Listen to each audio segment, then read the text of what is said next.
పాటిదర్ తమ్ముడు, మన లక్కు మంచిగున్నది. ఈ సస్పెన్షన్ వల్ల అందరికంటే మోస్ట్ ఎఫెక్టెడ్ టీం మనమే అవుతాం అనుకున్నా. బట్ మన లక్కు మంచిగున్నది. ఒక జోష్ హెజల్వుడ్ తప్ప అందరు అవైలబుల్గా ఉన్నారు. ఇక ఇప్పటిదాకా 11 మ్యాచ్లు ఎట్లా అన్నామో ఈ కేకేఆర్తో కూడా గట్లనే ఆడి గెలిచినామంటే ప్లే ఆఫ్ స్పాట్ ఫిక్స్ అయిపోతుంది. పాడికెళ్ళు జోష్ హెజల్వుడ్ వీళ్ళిద్దరు ఇప్పటిదాకా మనం గెలవడంలో ఇంపార్టెంట్ రోల్ ప్లే చేసిల్లన్నా. వాళ్ళని మిస్ అవుతామంటావా తమ్ముడు? లాస్ట్ 2 మ్యాచ్లలో హెజల్వుడ్ లేకపోతే లొంగి నిగిడి మనల్ని గెలిపియలేదా? పాడికల్కి ఇంజురీ అయితే వాళ్ళ స్టేట్ టీం కెప్టెన్ మయాంక్ అగర్వాల్ని పట్టుకొచ్చిన. డొమెస్టిక్ క్రికెట్లో టన్నులు రన్లు కొట్టేస్తాడు మన మయాంకు. ఏమంటావు బ్రో? ఇప్పటిదాకా మీరు పాడికెళ్దే చూసిళ్ళు, ఇప్పుడు నా చూస్తారు. ఏంటిది మయాంక్ బ్రో చూసేది? అదే బ్యాటింగ్ కెప్టెను. ఓపెనింగ్ పంపించినా, 1 డౌన్ పంపించినా నేను మాత్రం సృష్టించేది విధ్వంసమే. అది నువ్వు ఆ మాత్రం కాన్ఫిడెన్స్ ఇస్తే చాలు చెలరేగిపోడే. అన్నా, ఈ సీజన్లో మనం ఫస్ట్ గెలిచిన మ్యాచ్ గీ కోల్కత్తాతోనే. వాళ్ళిచ్చిన 2 పాయింట్లతోని మనం తగ్గేది లేదనుకుంటూ ఇక్కడ దాకా వచ్చినాం. ఇప్పుడు కూడా మళ్ళీ 2 పాయింట్లు వాళ్ళ దగ్గరికి వెళ్ళి తీసుకున్నాం అనుకో, డైరెక్ట్ క్వాలిఫై కూడా అయిపోతాం. కరెక్ట్ పాటిదారు. ఈసారి కేకేఆర్ మనకు లక్కీ టీం ఉన్నట్టున్నది. ఇవాళ మనం కొట్టే దెబ్బకి వాళ్ళు ఎలిమినేట్ కావాలి, మనం క్వాలిఫై కావాలి. అంటే మీకు పాయింట్లు సప్లై చేసి మిమ్మల్ని క్వాలిఫై చేయడానికే మేము ఐపీఎల్ ఆడుతున్నాం అనుకుంటారా? మాకు కూడా ఇంకా క్వాలిఫై అయ్యే ఛాన్స్ ఉన్నది. ఫస్ట్ మ్యాచ్లో మీకు 2 పాయింట్లు ఎట్లు ఇచ్చినామో ఈ మ్యాచ్లో అట్లనే తీసుకుంటాం, along with net run rate. Let's meet in the ground. Friends, video continue అవుతుంది. దానికంటే ముందు ఒక చిన్న రిక్వెస్ట్. మన అడవి మనుషులు ఛానల్లో ఇంకో వీడియో అయితే అప్లోడ్ అయింది, ఫ్రెండ్ పెళ్లి చూపులు. మంచి కామెడీ ఉంటుంది, లాస్ట్లో ఒక ఎక్సలెంట్ ట్విస్ట్ కూడా ఉంటుంది. లింక్ డిస్క్రిప్షన్లో ఇచ్చిన, అట్లనే కామెంట్ సెక్షన్లో కూడా పిన్ చేసి పెడుతున్నా, ఖచ్చితంగా చూడండి ఫ్రెండ్స్. రహానే అన్న, క్వాలిఫై కావడానికి ఎక్కడో 1% 2% ఛాన్స్ ఉన్న మీకే అంత కాన్ఫిడెన్స్ ఉంటే టాప్ 2లో క్వాలిఫై అయ్యే ఛాన్స్ ఉన్న మాకింత కాన్ఫిడెన్స్ ఉండాలి. I'm going to show you the hell. Rinku తమ్ముడు, ఈ సస్పెన్షన్ తర్వాత మన టీంలోకి వెళ్ళే వాళ్ళన్నా మిస్ అవుతాల్లా? రోమెన్ పోవెల్, మోయిన్ అలీ వీళ్ళిద్దరు మిస్ అవుతాళ్ళన్నా. వీళ్ళిద్దరు తప్ప అందరు అవైలబుల్గా ఉన్నారు. అబ్బా, ఈ సీజన్ ఇద్దరిని మనం కరెక్ట్ వాడుకోలేదు తమ్ముడు.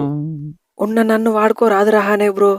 ఇప్పటికైనా మనం క్వాలిఫై కావాలంటే నన్ను టీంలోకి తీసుకోండి. విధ్వంసం కాదు, విస్ఫోటనం అంటే ఏంటిదో చూపిస్తా. కరెక్ట్ టీకాకు, నిన్ను కూడా ఈ సీజన్ కరెక్ట్ వాడుకోలేకపోయినావు. ధోని భాయ్, ఈ సీజన్ మీరు ఎట్లయినా ఎలిమినేట్ అయిపోయిల్లు.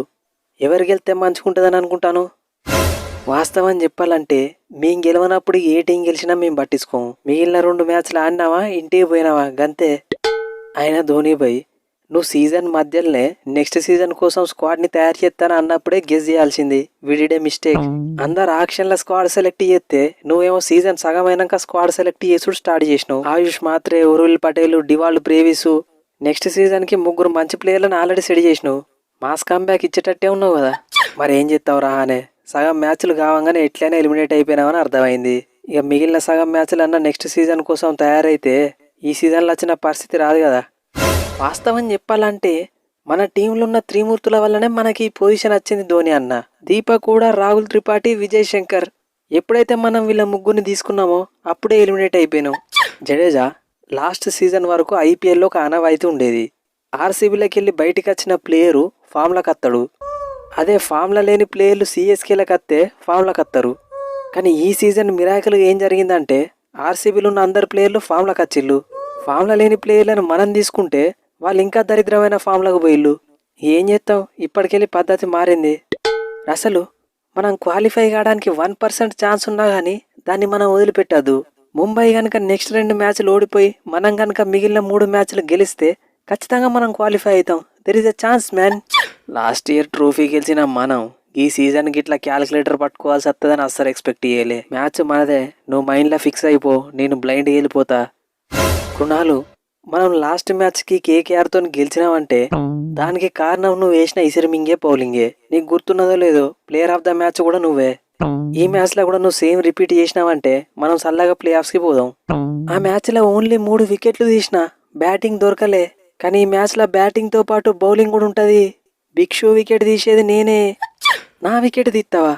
నువ్వెంత వేగంగా ఇసిరేస్తే నేను అంతే వేగంగా బయటికి మింగుతా. రసల్ అంటారు నిన్ను. రసల్ అంటే నన్ను టిమ్ డేవిడ్ అంటారు. ఆర్సీబీని ట్రోఫీ గెలిపియాలనే రంగంలోకి దిగిన అదే జరుగుద్ది. Let's meet in the ground. So friends, వారం రోజుల తర్వాత మళ్ళీ ఐపీఎల్ అయితే రెజ్యూమ్ అవుతుంది. సో మళ్ళీ మన ఛానల్లో స్పూఫ్స్ అయితే వస్తూనే ఉంటాయి.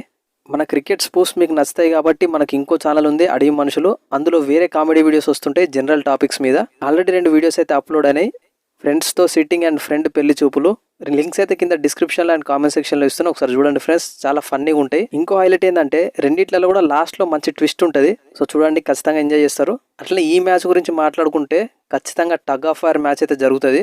2 టీంలకు కూడా ఈ మ్యాచ్ చాలా ఇంపార్టెంట్. కేకేఆర్ కూడా ఇంకా లైట్గా ఛాన్స్ ఉంది. అట్లనే ఆర్సీబీ డైరెక్ట్గా క్వాలిఫై అయిపోతుంది గెలిస్తే. ఓడిపోతే ఖచ్చితంగా మళ్ళీ ప్లే ఆఫ్స్కి ముందు వాళ్ళకి ఇబ్బంది అవుతుంది. So cracker of the match అయితే జరగబోతుంది. మీరేమనుకుంటున్నారో కింద కామెంట్ సెక్షన్లో చెప్పండి. నెక్స్ట్ వీడియోలో మళ్ళీ కలుద్దాం. Thanks for your love and support.